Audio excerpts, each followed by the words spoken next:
مسئله دوم درباره حد، یعنی که مرز میگن حد رو جمع کردن که مشروع از جایز است. حدی جمع کردن که مشروع در شریعت جایز دانسته می شود، جمع کردن بین نماز ظهر و عصر. این را دو نماز دو ظهر میگن، اینها را ظهر با عصر دو ظهر میگن. و بین مغرب شام و خفتن که این را دو عشا میگن.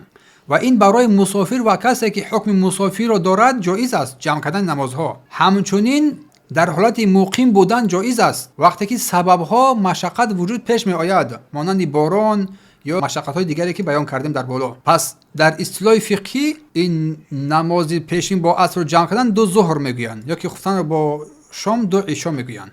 و دلیل آن را از حدیث ابن عباس بیان کرده بودیم و همچنین از فعل ابوبکر و عمر و عثمان و اصحاب پیامبر صلی الله علیه و آله. پس سبب آن را هم گفتیم که علت اجازت جمع کردن نمازها وجود داشته باشد، مشقت باشد. پس این مشقت و این سببها سبب میگردن و انسان میتواند که این دو نماز را جمع نماید. اما اگر انسان این دو نماز را جمع کردن در غیر سفر باشد، در خانه باشد، باران یا که دیگر مشقت‌های دیگر باشد، یا که زنی که در استحاضه و غیره دیگر چیز مشقت‌هایی ذکر کردیم، آنها را جمع میکند اما قصر نمیکند. اگر در سفر باشد جمع میکند، قصر میکند.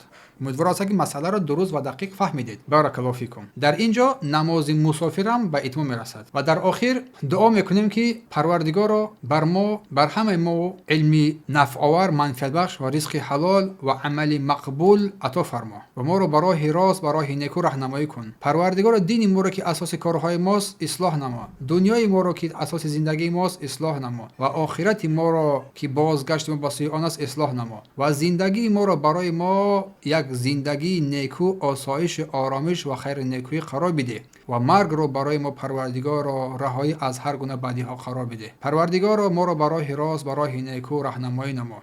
پروردگار ما را از راه ظلمت، تاریکی های شرک و کفر و ضلالت به راه روشنایی راهنمایی کن و پروردگار را دست ما را بگیر، دست آن کسانی که در گمراهی ها و بدبخت های ظلم و تاریکی های کفر و شرک و بدعت هستند، آنها را به راه روشن، نور هدایت، نور توحید سنت راهنمایی کن. پروردگار را گذشتگان ما را از پدران، مادران، بابایان، بیبیان و غیره کسانی که با اسلام گذشتند، پروردگار آنها را شایسته رحمت قرار بده. به درستی که پروردگار ما در نفس‌های خود ظلم و ستم بیشتر کردیم، زیاد کردیم. اگر پروردگار ما را نبخشی و ما را نامرزی، ما از جمله زیانکاران و ستمگاران قرار میگیریم.